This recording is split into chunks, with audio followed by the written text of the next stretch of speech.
चलो, ये वर्ग 10 है और ये अध्याय 2 है। बहुपद हम लोग अध्याय 2 में वर्ग 10 का मैथ में आज फार्मूला शुरू कर रहे हैं। ये लेक्चर 1 होगा पहला। तो सबसे पहले बहुपद के बारे में जानते हैं। पॉलिनोमियल,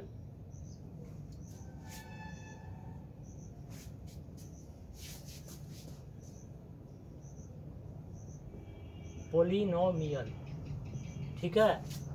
सबसे पहले ये अध्याय 2 है, अध्याय 2 है, वर्ग 10 है, वर्ग 10 का गणित है, वर्ग 10 का गणित है, अध्याय 2 बहुपद पॉलिनोमियल। इसमें सबसे पहले आता है चर। क्या आता है? सबसे पहला पॉइंट जो आता है चर आता है। क्या आता है? चर, है ना।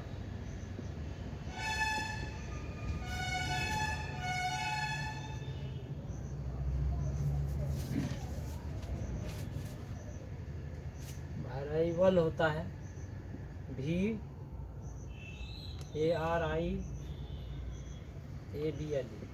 वेरिएबल। अब देखो चर किसे कहते हैं, याद रखना है चर के बारे में। वैसी संख्या, वैसी संख्या।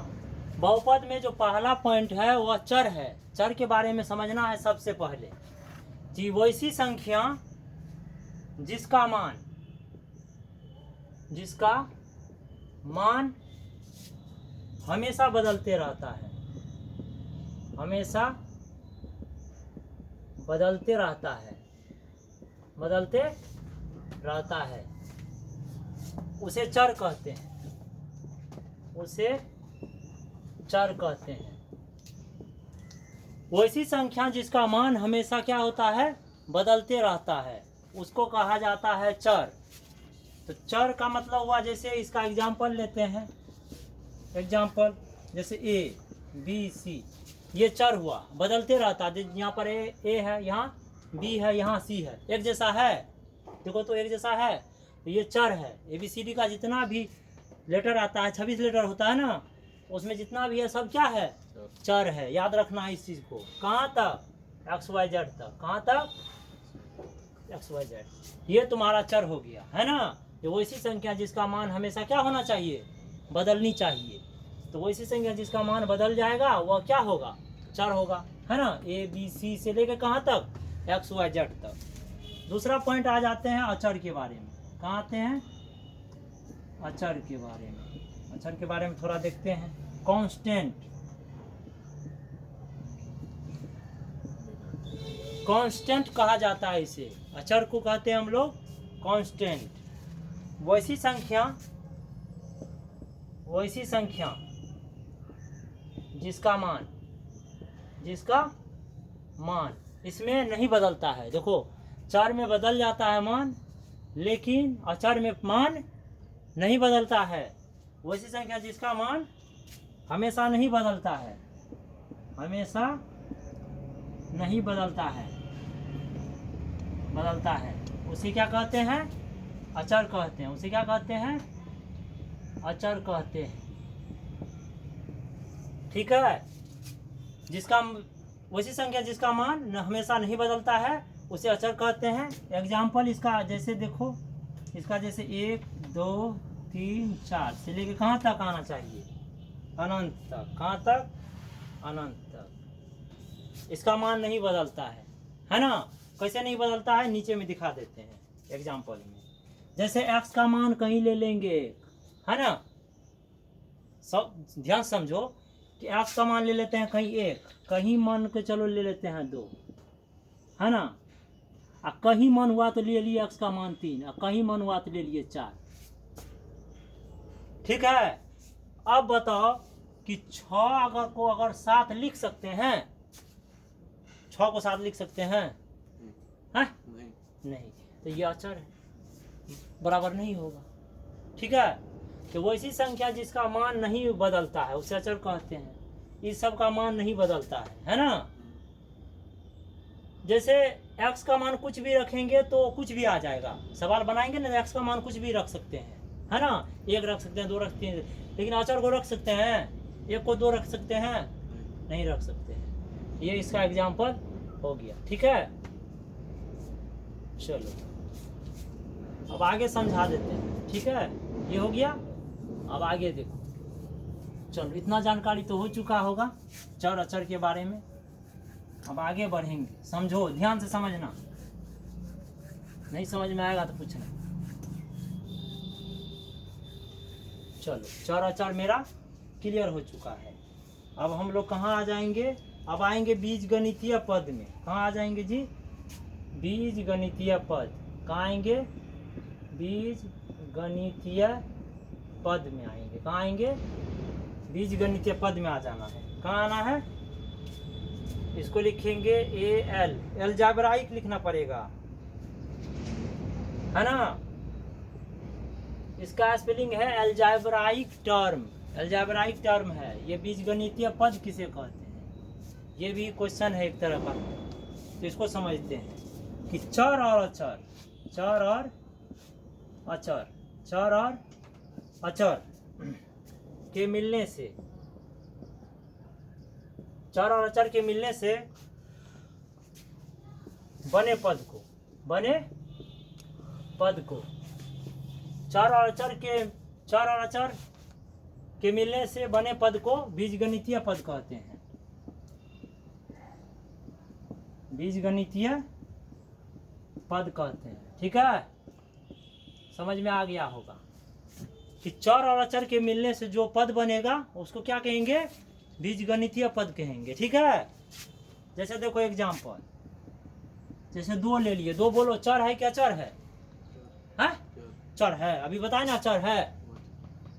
इसमें x लगा दिए, बोलो x क्या है? बोलो हाँ, x हो गया चर और 2 क्या हो गया? अचर। तो ये बीजगणितीय पद है ना कि इसमें चर अचर दोनों है। यही हो गया बीजगणितीय पद। इसमें चर भी रहेगा और अचर भी। देखो इसमें ये अचर है और ये चर है, तो ये इसको क्या कहना है? बीजगणितीय पद हुआ। आगे बताते हैं, 3x + 5y, बोलो ये भी बीजगणितीय पद है क्योंकि 3 अचर है, x चर है, फिर प्लस 5 क्या है? अचर है, y चर है ना? ध्यान समझो। जैसे 3z, ये भी बीजगणितीय पद है। जैसे 7z + 8 ले लेंगे, ये भी हो जाएगा, इत्यादि। बीजगणितीय पद किसे कहते हैं? जिसमें चर और अचर दोनों रहता है। अगर जिसमें चर और अचर दोनों रहेगा उसका नाम पड़ता है बीजगणितीय पद। उसका नाम क्या पड़ता है? बीजगणितीय पद। ठीक है, बीजगणितीय पद का वही फॉर्मूला है। थोड़ा ठीक करके बता देते हैं। जैसे नीचे थोड़ा जानकारी दे रहे हैं, ध्यान से समझो। जैसे बीजगणितीय पद, बोलो पहला बीजगणितीय पद क्या लिए हैं? बोलो 2x लिए हैं। ध्यान से देखो, इसको बता रहे हैं। तो यहाँ पर 2x हम लिख देते हैं। ठीक है, अब बोलो x का मान हम अपने मन से कुछ भी रख सकते हैं। बोलो क्या रखेंगे? 1 रख देते हैं, है? तो बोलो क्या होगा? अब बोलो तो इस मान पर बैठा, तो यहाँ बैठाओ, यहाँ ध्यान दो। तो यहाँ 2 तो रह जाएगा, अब गुना x का मान कितना लग गया? 1, तो क्या आ जाएगा? 2। ठीक है, फिर बोलो x का मान इस बार कितना रख देते हैं? 2। ठीक है, समझो यहाँ। तो फिर यहाँ क्या हो जाएगा? बोलो 2 तो पहले से ही है। अब बोलो x का मान यहाँ कितना है? x का मान अब लगेगा नहीं, यहाँ जो रखे तो लगाओ, क्या है? क्या हुआ? 4 हो गया। फिर x बराबर रखते हैं हम 3। तो बोलो 2 गुना क्या हो गया? 3, क्या हो गया? 6। हुआ कि नहीं? तो बोलो चर का मान बदल रहा है कि नहीं बदल रहा है? बदल रहा है। x का मान 1 आया, फिर 2 आया, फिर 3 आया, अलग अलग हो रहा है कि नहीं? अब देखो अचर जो है 2, देखो ये बदल रहा है। देखो 2 यहाँ है, यहाँ 3 आ गया, तो 2 ये है, यहाँ भी क्या है? अचर स्थिर रहता है, अचर बदलते रहता है। समझ रहा है? इससे चर हमेशा क्या हो रहा है? अचर क्या करता है? नहीं बदलता है। देखो यहाँ 2, यहाँ भी 2। ठीक है, समझो बढ़िया से। यहाँ लिख देते हैं, चूंकि x का मान क्या हो रहा है? बोलो बदल रहा है कि नहीं बदल रहा है? यहाँ लिखो x का मान हमेशा बदल रहा है। क्या हो रहा है? हमेशा बदल रहा है। अतः एक्स का मान हमेशा क्या हो रहा है? बदल रहा है। अतः बोलो एक्स क्या है? चर है क्या चर है? हैं? हाँ, अतः एक्स चर है। अब दो के बारे में बताओ, दो बदल रहा है या चल रहा है? उसको बताओ, बोलो। दो बदल रहा है कि अस्थिर है? हाँ, तो लिखो।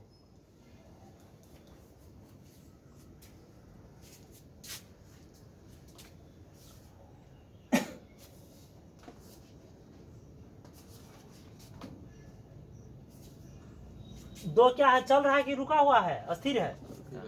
तो लिखो दो हमेशा क्या है? अस्थिर है। अस्थिर है, इसलिए दो अचर है। दो क्या है? अचर है। ठीक है, यहाँ तक जानकारी हो गया तुमको कि एक्स का मान यहाँ बदल रहा है तो चर हो गया, और दो नहीं बदल रहा है तो क्या आया? ये अचर है ना। चलो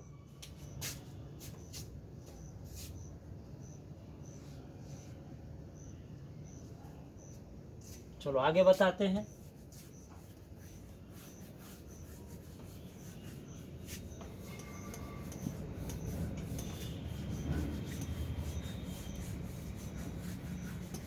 अब आगे ध्यान देना, आगे आता है पूर्ण संख्या के बारे में। सबसे पहले आप आगे आते हैं, अगला पॉइंट है पूर्ण संख्या। क्या है?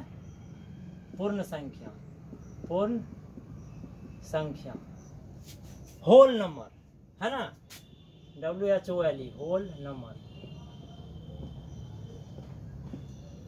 पूर्ण संख्या किसे कहते हैं?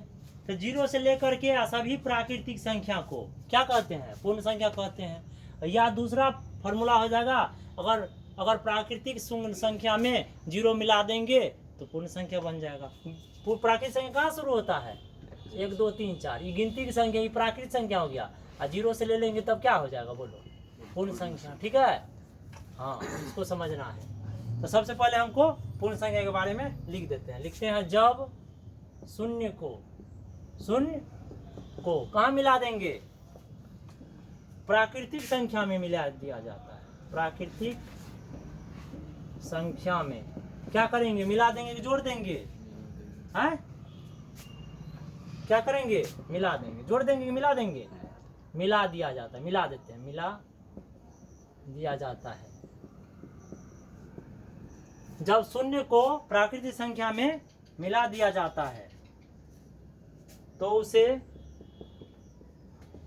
पूर्ण संख्या कहते हैं। तो उसे पूर्ण संख्या कहते हैं। आसान है। जब शून्य को प्राकृतिक संख्या मिला देंगे पूर्ण संख्या होगा। इसका एग्जाम्पल इस प्रकार हो सकता है, जैसे 1 2 3 4 5 से लेकर अनंत तक। ये इस तरह से अनंत लिखते हैं। अनंत का ऐसे ही लिखा जाता है। तो चलो अनंत हिंदी में भी लिख दिए। अगर इसमें जीरो मिला देंगे तो पूर्ण संख्या बन गया। जीरो हटा दिए, क्या बन गया? प्राकृतिक संख्या, है ना। जीरो लगा दिए तो क्या बना? और जीरो हटा दिए क्या बना? अब बोलो क्या बना? प्राकृतिक संख्या। तो जीरो लगा दिया। जानकारी हो गया। अब चलते हैं प्राकृतिक संख्या की ओर। अगला प्राकृतिक संख्या। अब हम लोग प्राकृतिक संख्या के बारे में समझते हैं। प्राकृतिक संख्या के बारे में समझ लेते हैं। सबसे पहले रुको, काल्पनिक संख्या के बारे में लिख देते हैं, तब बताएंगे। काल्पनिक संख्या। सबसे पहले हम लोग काल्पनिक संख्या के बारे में समझ लेते हैं। इमेजिनरी नंबर होता है इसका स्पेलिंग IM है, AGINAR, इमेजिनरी नंबर।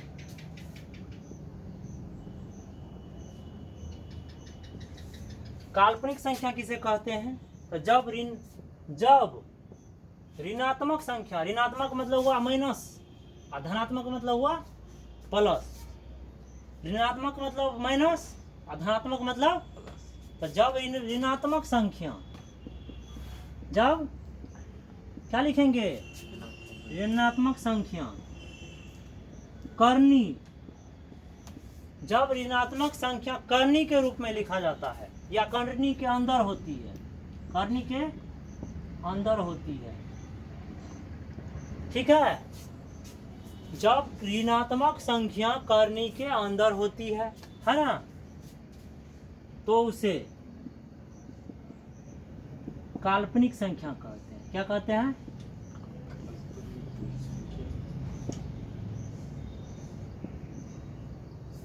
समझ में आ गया होगा कि जब ऋणात्मक संख्या करनी के अंदर होता है तो उसे काल्पनिक संख्या कहते हैं। एग्जाम्पल, जैसे करनी के अंदर 5, करनी के अंदर 5 लिख दिए, इसमें अगर अंदर में माइनस लगा दिए तो काल्पनिक संख्या हो गया। अगर बाहर में लगा देंगे माइनस तो काल्पनिक संख्या नहीं होगा, तब तो अपरिमेय संख्या है। अंदर में रहना चाहिए माइनस, कहाँ रहना चाहिए? अंदर में। ये काल्पनिक संख्या का उदाहरण है। बोलो, करनी के अंदर -2 काल्पनिक संख्या है कि नहीं? करनी के अंदर -9 काल्पनिक संख्या है कि नहीं है? 16 इत्यादि, ठीक है। ये सब क्या है? काल्पनिक संख्या है। करनी के अंदर है माइनस, रूट में है ना। चलो, तो यही लिखे हैं कि जब ऋणात्मक संख्या करनी के अंदर रहेगा, करनी के अंदर माइनस चाहिए, तो काल्पनिक संख्या होगा। ठीक है, आगे बताते हैं आप लोग को क्या है।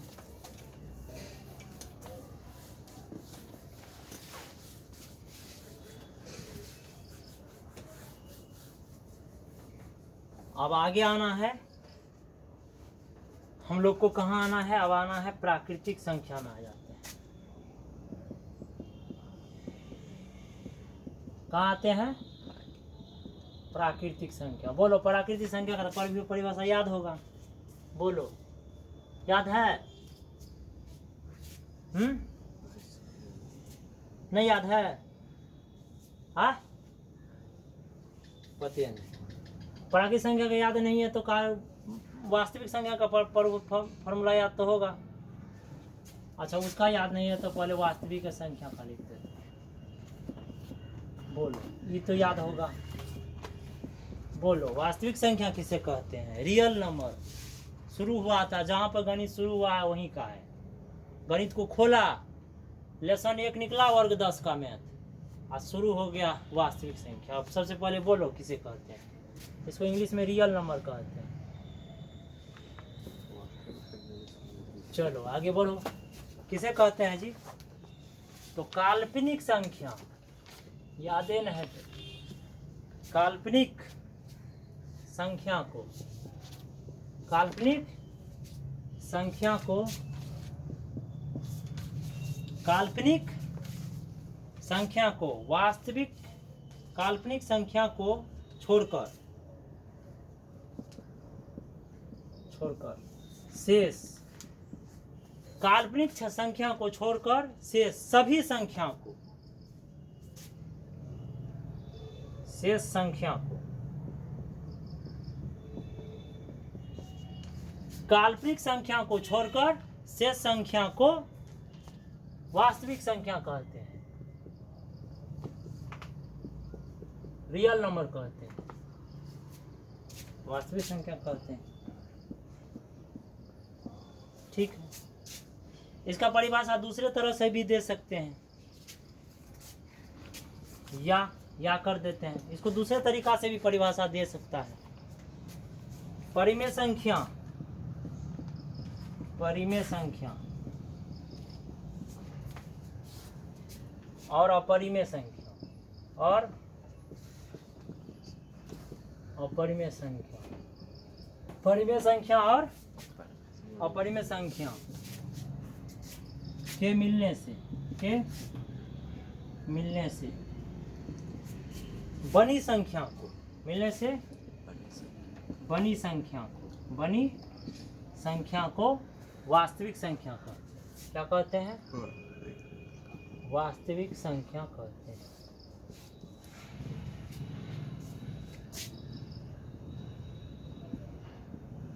इसका दूसरे तरह से भी परिभाषा दे सकते हैं। परिमेय संख्या और अपरिमेय संख्या के मिलने से बनी संख्या को वास्तविक संख्या कहते हैं। इसका एग्जाम्पल हो, इसको कौन से सूचित किया जाता है? रियल नंबर है तो आर से सूचित करते हैं। इसको आर बराबर लिख सकते हैं, इसे भी लिख दो, है ना। अब बोलो जीरो कौन संख्या है? परिमेय संख्या। अभी पूर्ण संख्या के बारे में नहीं बोल रहे, 0/1 लिख सकते हैं, ये परिमेय संख्या है। परिमेय और अपरिमेय मिलेगा तब ना बनेगा वास्तविक। इसमें परिमेय और अपरिमेय सिर्फ दिया हुआ, पूर्ण संख्या की परिभाषा 0 से रहेगा तब वहां से बात करेंगे। यहाँ तो सिर्फ परिमेय और अपरिमेय लिखना है, दूसरा चीज नहीं लाना। अब बोलो एक भी क्या है? परिमेय संख्या। 1/3 क्या है? तो परिमेय संख्या, सही बात। 5/4 क्या है? परिमेय संख्या। √3 क्या है? अपरिमेय संख्या। देखो परिमेय अपरिमेय दोनों है इसमें। √5 क्या है? अपरिमेय संख्या। -3/5 क्या है? परिमेय संख्या। माइनस में √2 क्या है? हाँ? नहीं, अपरिमेय संख्या है। हट, समझ में नहीं आता। माइनस में √5 क्या है? अपरिमेय संख्या। ठीक है, तो परिमेय संख्या और अपरिमेय संख्या से जो संख्या बनता है उसे कहते हैं कौन संख्या? काल्पनिक संख्या कहते हैं। ठीक है, चलो आगे बढ़ते हैं, आगे बढ़ते हैं।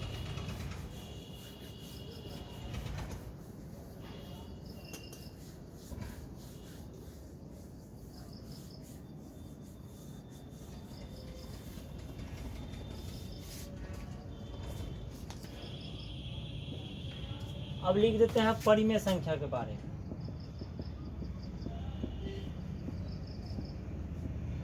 परिमेय संख्या वैसी संख्या जो p/q के रूप में, जो p/q के रूप में, वही संख्या जो p/q, वैसी संख्या जिसे p/q के रूप में लिखा जाता है, वैसी संख्या जिसे p/q के रूप में लिखा जाता है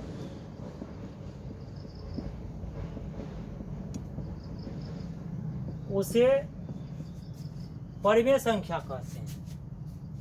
उसे क्या कहते हैं? परिमेय संख्या कहते हैं। इसमें एक जहां लगता है पॉइंट है, जहां q = नॉट 0। ये इसका मतलब क्या है कि इसका हर जो है रहता है वह 0 के बराबर नहीं होता है, क्योंकि p को अंश कहते हैं, q को हर कहते हैं। ये तुम्हारा अंश हो गया, यहाँ पर हर आ जाता है। तो इसका मतलब क्या हुआ? 0 हर जो होता है ये नीचे वाला, ये 0 के बराबर नहीं होता है। कैसे नहीं होता है? जैसे 5/, अगर 0 रहेगा तो ये परिमेय संख्या नहीं है ना। जैसे 0/5 रहेगा तो ये हो जाएगा परिमेय संख्या, यह है परिमेय संख्या, लेकिन ये परिमेय संख्या नहीं है। कैसे नहीं है? तो 0 को मान के चलते हैं, 5 से भागा देते हैं। क्या? पहले तो 0 मर्तबा रखते हैं, क्या जी? तो क्या आया? 0। तो फिर आ गया 5। अब यहाँ 1 रखते हैं, फिर इसको गुना करते हैं, फिर 0 आता है। क्या आ रहा है? 5। देखो, फिर यहाँ 2 रखते हैं तो ये क्या है? फिर 0 आ गया, क्योंकि इसको गुना यहाँ से करते हैं। तो क्या आया? 5। मतलब ऐसे करके जाते रहेंगे तो ये अनंत तक लेंगे तो भी ये नहीं कटेगा। इसका मतलब ये अपरिभाषित है। ये क्या है? अपरिभाषित, है ना। ये अपरिभाषित हो गया। ठीक है, तो इसीलिए q = नॉट 0 दिया जाता है। ठीक है, क्योंकि 0 के बराबर ये नहीं होता है। ठीक है, आगे आ जाते हैं।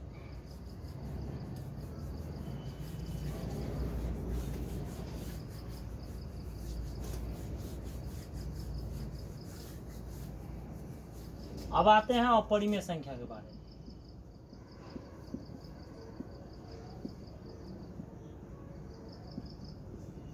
वैसी संख्या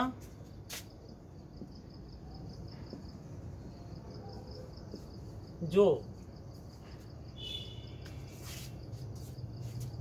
p/q के रूप का नहीं हो, जो p/q के रूप, जिसे p/q के रूप में नहीं लिखा जाता है, जिसे p/q के रूप में नहीं लिखा जाता है, रूप में नहीं लिखा जाता है। वैसी संख्या जिसे p/q के रूप में नहीं लिखा जा सकता है या लिखा जाता है, जो रूट में हो, जो रूट में हो, जिसका वर्गमूल दशमलव में हो, जिसका वर्गमूल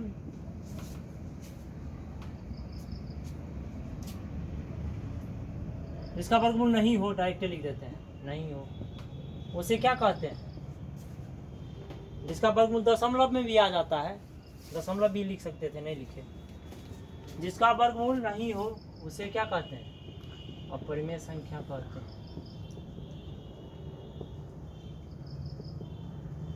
एग्जाम्पल दे देते हैं, जैसे रूट 2, तो ये क्या है? अपरिमेय संख्या है ना, क्योंकि ये रूट से बाहर नहीं होने वाला है। जैसे रूट 3/5, ये भी अपरिमेय संख्या है ना। माइनस रूट 7, ये भी अपरिमेय संख्या है कि नहीं? जैसे 1 0 1 0 2 ऐसे दे देंगे, 2 0, फिर 1 पे 3 0 2 दे देंगे, ऐसे से करके डॉट रहेगा अनंत तक। ये डॉट दिया रहेगा डॉट, तब यह अपरिमेय संख्या होता है ना, क्योंकि ये अंत होने वाला नहीं है। तो अंत होने वाला नहीं संख्या कौन संख्या? अपरिमेय संख्या।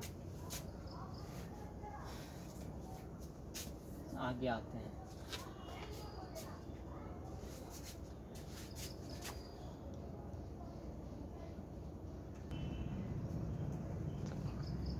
चलो अब आगे आते हैं बहुपद के बारे में, है ना। पॉलिनोमियल किसे कहते हैं? वैसा बीजगणितीय पद जिसका घात पूर्ण संख्या में हो। घात किसे कहते हैं? जैसे 5 लिख दे देंगे, यहाँ 7 लिख देंगे। अब बोलो, नीचे जो होता है उसको कहते हैं आधार। तो आधार क्या हो गया? आधार आ गया 5, ठीक है। और कहेंगे घात, तो घात क्या आ गया? 7। और जैसे 2x पावर दे देंगे 5, ऐसे लिख देंगे। तो इसका घात क्या है बोलो? घात, तो घात 5 है, तो 5 है। इसके x के पीछे में जो संख्या रहता है उसे कहते हैं गुणांक। उसके पीछे जो रहता है उसे गुणांक कहते हैं। ये इस बार आधार नहीं है, ये गुणांक है। तो गुणांक कितना है? 2। यहाँ अगर 3 लिखेंगे तो गुणांक फिर क्या हो जाएगा? यहाँ 3, है ना। तो वही यहाँ लिखे हैं कि वैसा बीजगणितीय पद जिसका घात तो होना चाहिए पूर्ण संख्या में। घात ये जो होना चाहिए हमेशा कौन चाहिए? पूर्ण संख्या में। तथा गुणांक होना चाहिए वास्तविक संख्या में। रूट में भी यहाँ रह जाएगा, तो रूट में भी आएगा तब भी हो जाएगा, है ना। रूट से नहीं मतलब, क्योंकि वास्तविक संख्या तो परिमेय और अपरिमेय दोनों से मिलकर बनता है। तो रूट रहे या ना रहे उससे कोई लेना देना नहीं, उसे कहते हैं बहुपद, ठीक है। अब इसको मिटा देते हैं। अब एग्जाम्पल में समझो बढ़िया से, अब बढ़िया से बता रहे हैं। जैसे देखो, अगर तुमको कहेंगे 4x² का गुणांक लिखना है, क्या लिखना है हमको? 4x² का क्या लिखना है? गुणांक। तो 4x² का जब गुणांक लिखेंगे तो क्या हो जाएगा? 4। गुणांक नीचे पीछे में होता है। और कहेंगे घात, तो ये 4 जो है कौन संख्या है? वास्तविक संख्या है। क्या है? वास्तविक संख्या के रूप में है। और घात क्या है बोलो? घात बोलो, घात क्या है इसका? 2। क्या है? 2। तो घात 2, तो 2 बोलो। 2 पूर्ण संख्या है कि नहीं है? है पूर्ण संख्या, क्योंकि 0 से शुरू होता है तो 2 भी ना आता है पूर्ण संख्या में। तो ये हो गया। इस तरह से बना सकते हैं। 4x² का जो गुणांक निकालेंगे तो गुणांक आ जाएगा तुमको 4, और घात आ जाएगा कितना? 2। गुणांक आएगा 4 इसमें, और घात आएगा 2। 4 वास्तविक संख्या है, और घात ये पूर्ण संख्या है। इसी तरह अब बहुपद का जो व्यापक रूप होता है, फॉर्मूला बहुपद का व्यापक रूप, इसी को समझना है। व्यापक रूप ध्यान से समझो। बहुपद का व्यापक रूप होता है a0x0, ऐसे होता है। a0x⁻0 पहला टर्म होता है। a0x⁻0 और प्लस ऐसे होता है। फिर होता है a1x⁻1 ऐसे होता है ना। ए क्या है? a1, ये तुम्हारा गुणांक है। इस पर जो पावर लगाएगा तो फिर यहाँ आगे लिखते हैं a3 a2x2 ऐसे होता है। फिर a3x भी क्या? 3, a3x3 कहाँ तक? अनंत तक नहीं होता है। ये होता है एन एक्स एन, यहाँ तक है ना। a0 x0 प्लस a1 है ना, x1 है ना, तो a2 x पर पावर 2 हो सकता है, और a3 x पावर 3 है। कहाँ तक, an x पावर n। ठीक है, ये बहुपद का व्यापक रूप है। अब बोलो इसका घात, बोलो तो बोलो घात, घात बोलो। पहला क्या है, 0 लिखो। दूसरा क्या है, 1। फिर क्या है घात, 2। फिर क्या है घात, 3। कहाँ तक, कहाँ तक घात आ रहा है, n तक। कहाँ तक आता है, n तक आता है। ये कौन संख्या है, पूर्ण संख्या। ये कौन संख्या है, तो यहाँ ये पूर्ण संख्या हो गया। क्या हो गया, पूर्ण संख्या। फिर आगे बताते हैं। अब घात तो लिख दिया, अब गुणांक लिखो। गुणांक लिखो, गुणांक। ये गुणांक है, सब इसके पीछे में सब गुणांक है। बोलो ये यहाँ पे कितना है, क्या है पहले, 0 नहीं, ये सहित लिखना पड़ेगा, 0 से नहीं लिखना है, गुणांक में सहित लिखना पड़ेगा। ये 0 है। दूसरा गुणांक लिखो, हाँ अब ना बात सही है, ये 1। उसके बाद गुणांक है ये 2। फिर गुणांक क्या है यहाँ, ये 3। कहाँ तक, ये n तक। बहुत बढ़िया बात है, यहाँ तक ये क्या हो गया, गुणांक हो गया। ये कौन संख्या होगा जी, वास्तविक संख्या। ये क्या कौन सी में होना चाहिए, तो वास्तविक संख्या।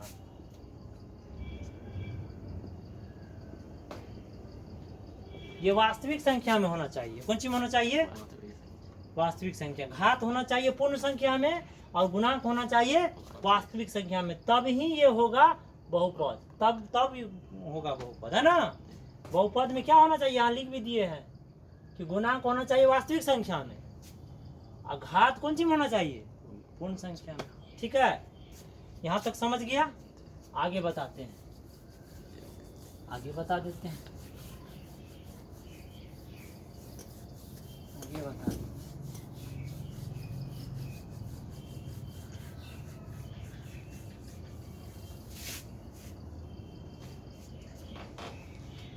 आगे बता दे, नोट में बता देते हैं, थोड़ा नोट बता देते हैं, ध्यान समझना है।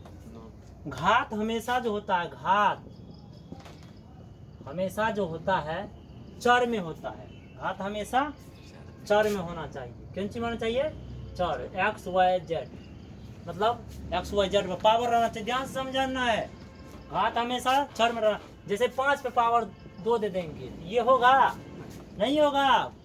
अगर 5 पे 2 देंगे, ये होगा, नहीं होगा। और जब 2x पावर 3 दे देंगे, तब होगा कि नहीं होगा। हाँ, तो घात हमेशा कौन सी पर रहना चाहिए, चर पर। कहाँ रहना चाहिए घात, चर पर। इसीलिए यहाँ लिखे हैं पर होनी चाहिए, पर होनी चाहिए। ठीक है, पहला पॉइंट हो गया। दूसरा पॉइंट लिख, घात हमेशा चर x y z पर रहना चाहिए। अचर पद, अचर पद, तो 2 पद होता है, चर और अचर। अचर पद हमेशा जो होता है, याद रखना तुमको, हमेशा शून्य घात का बहुपद होता है, बहुपद होता है, याद रखना है। तो कोई पूछेगा कि अचर पद किस घात का बहुपद है, तो तुमको कहना है कि अचर पद शून्य घात का बहुपद है। अचर किस पद का बहुपद होता है, तो अचर जो होता है शून्य घाती बहुपद होता है। कैसे होता है, सो देखो, जैसे x पावर 0 है ना, इसका मान कितना होता है, 1 होता है। याद रखना है, यहाँ ये शून्य घाती बहुपद है, x पर 0, इसका मान 1। जैसे y पर पावर 0, इसका मान कितना, 1। शून्य घाती बहुपद है ना। अब शून्य घाती बहुपद को हम आगे प्रोसेस करके तुमको दिखा रहे हैं। जैसे देखो, एग्जांपल लेकर के दिखा रहे हैं, ध्यान देखो। जैसे तुम्हारा मन हो गया कि हम 2 ले ले, तुम्हारा मन क्या है, तुम्हारा मन है 2 ले ले, या तुम 3 ले लो। 2 क्यों लेगा, 3 ले लो, 2 मत लो। इसको क्या लिख सकते हैं, आगे बताओ तो। 3 को हम अपने मन से 3 गुना 1 लिख सकते हैं कि नहीं लिख सकते हैं, अपने मन से लिख सकते हैं। 3 गुना ये जो एक लिखे, एक को क्या लिख सकते हैं, एक्स पावर 0। तो इसके जगह पर हम ये लगा देते हैं, ध्यान से देखो, हुआ ना।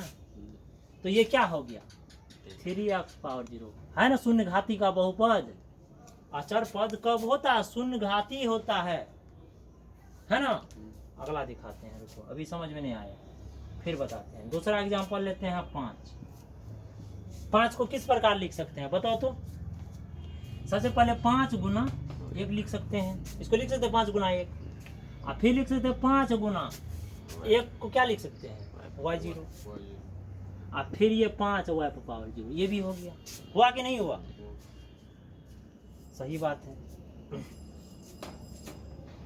अगर हम √5 लेकर के दिखाए, √5 अगर आ जाए तब क्या करेंगे, इसको भी उसी तरह प्रकार बनाएंगे, इसको रूट के अंदर ही लिख देंगे 5 गुना 1, ऐसे लिख सकते हैं। अब फिर क्या लिख सकते हैं, इसको क्या लिख सकते हैं, √5 गुना 1 को क्या लिख सकते हैं बोलो तो। हाँ एक्स लेगा तो एक्स ले लो, ये दोनों में कोई भी ले सकता है, ये लो कि ये लो, कोई बात नहीं। तो फिर ये क्या हो गया, √5x पावर 0। तो बोलो घात क्या होगा इसका, अगर पूछेगा तो घात क्या होगा, 0। अगर बोलो इसका घात तो क्या होगा बोलो, इसका भी 0 घात आया। अचर पद का हमेशा घात क्या आता है, 0। इसका भी घात क्या आएगा, 1। 0 आया, घात कहता 1 0। अब बताओ, अब बताते हैं आगे। देखो अगर कहीं रहेगा √5 तो इसका घात क्या होगा बोलो तो, बोलो ना, अब सिखाए। हाँ √5 कैसे हुआ जी, इसका घात अभी बता रहे हैं ना कि अचर पद का घात जो हमेशा क्या होता है, 0 होता है। ये अचर पद है, इसका घात क्या होगा, 0। इसीलिए इतना सिखा जो रहे हैं जी, सिखा क्यों रहे हैं। जैसे 2 बोलो, 2 का घात क्या है, 0। -5 घात क्या है, 0। सिखा क्यों रहे हैं, इसीलिए ना। चलो आगे बताते हैं, समझ गया तो समझो।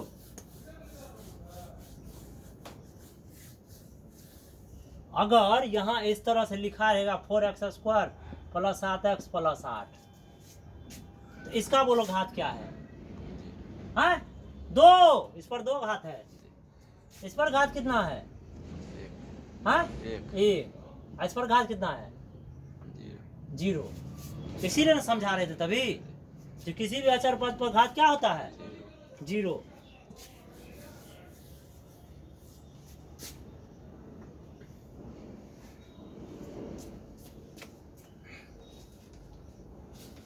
अब बहुपद की पहचान करना है, अब बहुपद सीखना है कैसे बनाना है।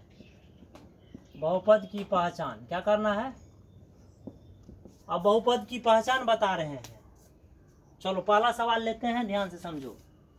सवाल सब लेते हैं, बताना कि बहुपद है कि नहीं, बहुपद का पहचान कर रहे हैं। अब पहला सवाल है 2x² + 5/2x + √5 ऐसे दिया हुआ है। अब बताओ ये कि बहुपद है कि नहीं है। बहुपद 2 चीज में होनी चाहिए, घात होने चाहिए पूर्ण संख्या में, और गुणांक होना चाहिए वास्तविक संख्या में। जब दोनों मिल जाएगा, जब दोनों सही है तो ही ये बहुपद होगा, नहीं तो नहीं होने वाला है। तो पहले बताओ तो इसका घात क्या क्या है। घात यहाँ कितना है, 2, ठीक है। ये इस पर घात कितना है, 1। इस पर घात कितना है, 0। ये कौन संख्या है, पूर्ण संख्या। क्या है, पूर्ण संख्या, हो गया। अब गुणांक लिखो, गुणांक लिखो तो यहाँ गुणांक क्या है, 2 है। यहाँ का गुणांक लिखो 5/2। यहाँ क्या है, √5। क्या है, √5। ये कौन संख्या हो गया, पर में अपर में दोनों है, तो ये क्या हो गया, वास्तविक संख्या। क्या हो गया, अगर ये दोनों है तो ये बहुपद है कि नहीं है, अगर ये दोनों मिल गया ये बहुपद हो गया। तो इसका मतलब ये बहुपद है। 1 नंबर का जो अभी सवाल बताए हैं ये बहुपद है ना। ये क्या है, बहुपद है, ठीक है, ये बहुपद है। आगे दूसरा सवाल दे रहे हैं, चलो बोलना चेक करके। दूसरा सवाल दे रहे हैं, अब बोलो x² + √x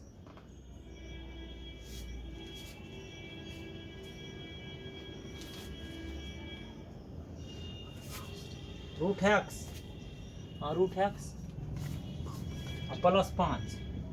अब बोलो ये बहुपद होगा या नहीं? एक चीज बता देते हैं, पहले समझ लो।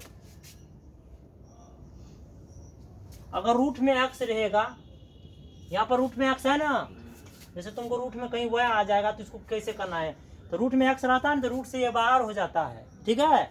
ऐसे पावर लगता है 1/2, ऐसे होता है। जैसे रूट में वह रहेगा तो रूट से बाहर आ जाएगा, पावर लगेगा 1/2।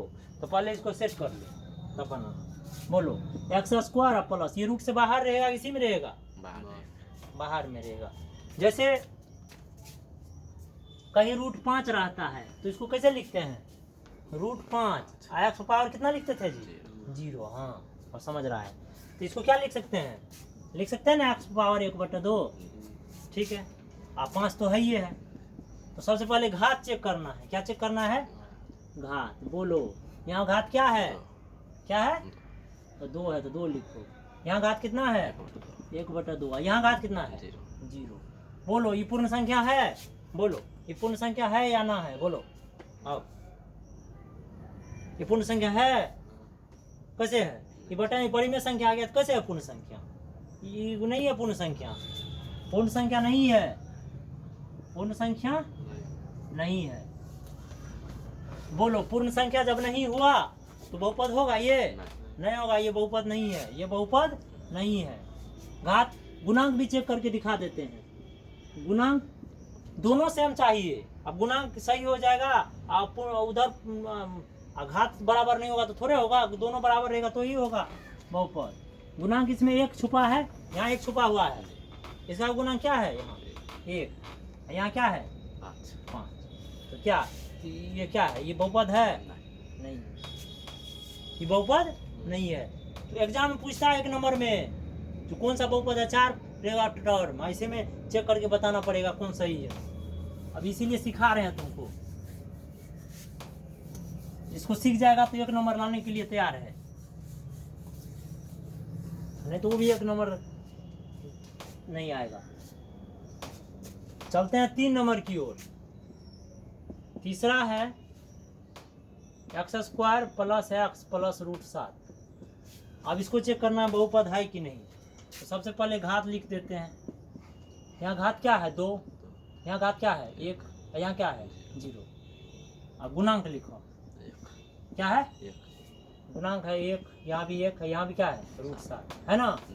ये पूर्ण संख्या है, ये क्या है? पूर्ण संख्या। और ये क्या है? वास्तविक संख्या है ना। ये क्या है? इसका मतलब ये बहुपद है कि नहीं है? हाँ ये बहुपद है।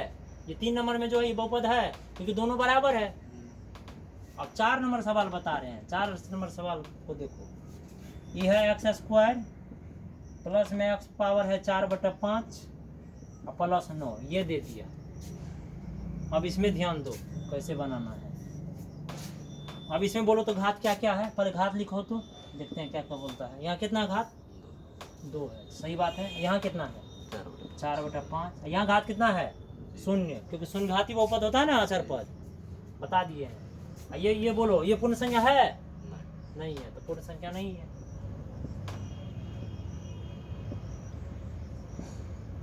ठीक है। अब बोलो गुणांक के बारे में समझा रहे हैं, ध्यान। गुणांक यहाँ 1 है, कुछ नहीं 1 छुपा हुआ है, यहाँ भी 1 है, यहाँ कितना है? 9। ये तो वास्तविक संख्या है।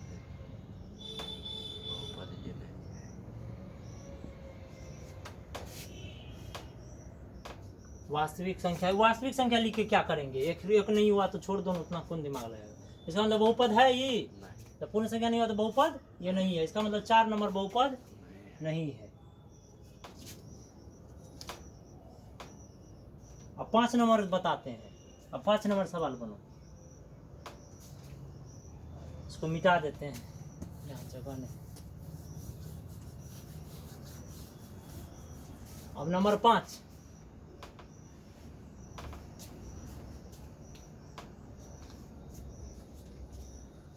अब सवाल नंबर 5। 5 नंबर में क्या है?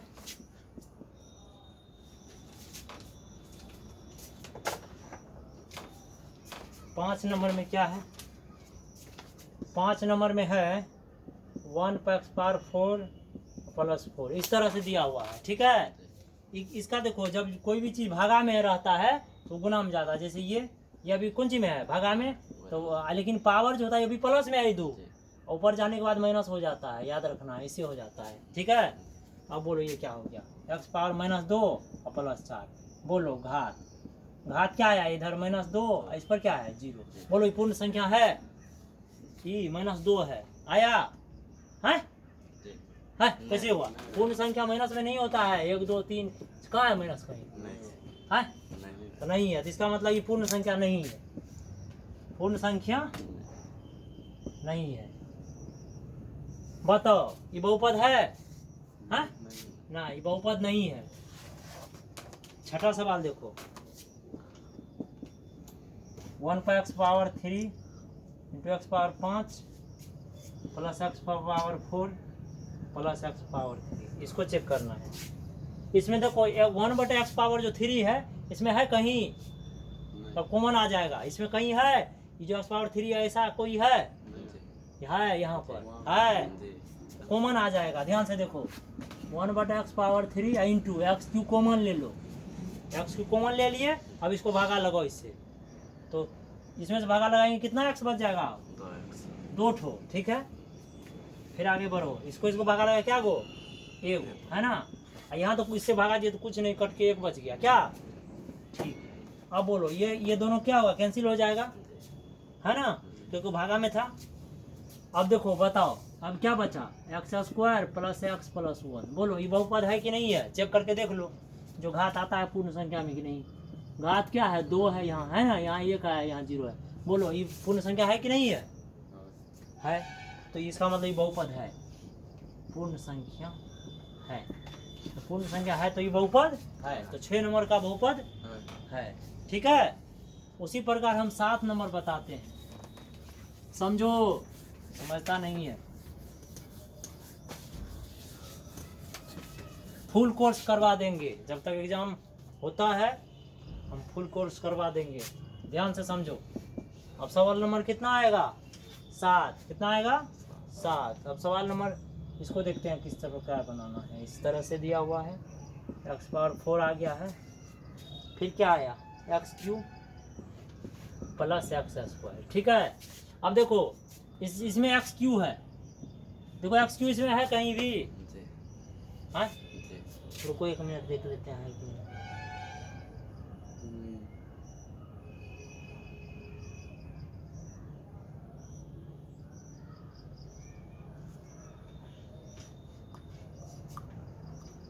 अंतिम में देखना, अंतिम में देखना है, कि बीच में नहीं देख करके 1 ला सकता है, अंतिम अचर पद होता है, नहीं है तो गुने कर दो, इसको ऊपर से गुना कर दो, 1 से गुना कर दो सबको, x power 4 x power 3 x² हो गया, ऊपर से गुना, और निचला ये रहेगा ही, है ना, नीचे में ये है तो कहाँ जाएगा ये है। अब बोलो x³ एक ही ठो के लिए काम कर रहा है कि सब के लिए, तो सब के लिए अलग अलग करके लिखो इसको, एक्स पावर 4 इस पर भी लिखना है x³ जोड़ x³ बटा x³, सब के लिए काम किया तो लिख दिया। ठीक है, अब देखो ये दोनों कैंसिल होके यहाँ 1 हो जाएगा, क्या हो जाएगा 1।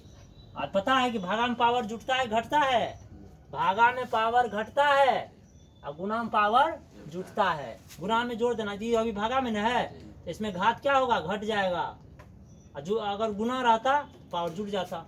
चलो एक्स पावर 4, बोलो ये एक्स पावर जो है ये 3 इसमें जुट जाएगा या घट जाएगा, यहाँ घट जाएगा, लिखो इस तरह से। यहाँ तो 1 आ गया तो इसको तो कुछ नहीं करना है, और यहाँ भी देखो एक्स पावर 2, और यहाँ बोलो 3 जुटेगा घटेगा, घट जाएगा, ध्यान दो।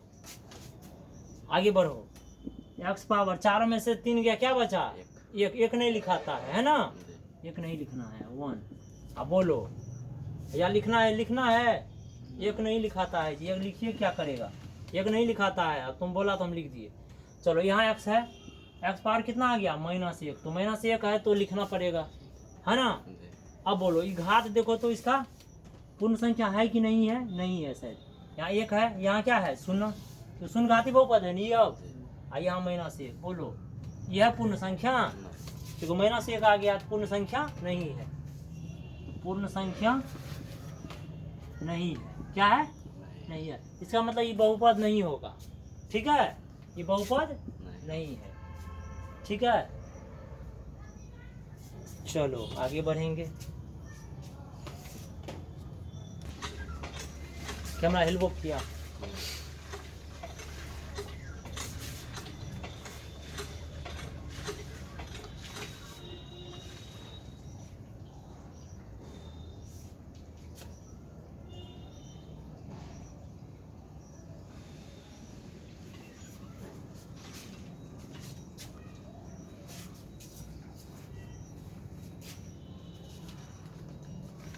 चलो अगला सवाल है, ध्यान देना है। 1/x⁴ x⁴ x⁴ plus x³ ठीक है। चलो इसको चेक करना है बहुपद है या ना है। चलो इसमें देखो समान है, कॉमन आने वाला है? नहीं आएगा ना। इसमें कॉमन नहीं आएगा तो 1 से गुना कर दो इसको। x⁴ 5 plus x⁴ plus x³ मतलब क्या आ गया? x⁴ हो गया।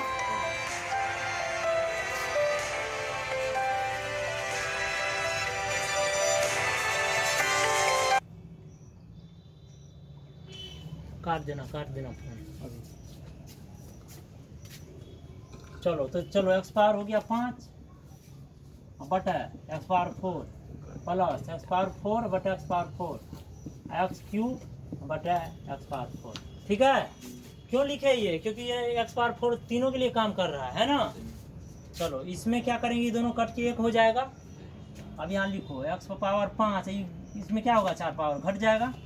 यहाँ आ गया 1, यहाँ इसमें भी क्या होगा? x⁴ 3 है, इसमें 4 घट जाएगा, है ना। तो भाग में पावर क्या होता है? घटता है, इसीलिए लिखे हैं।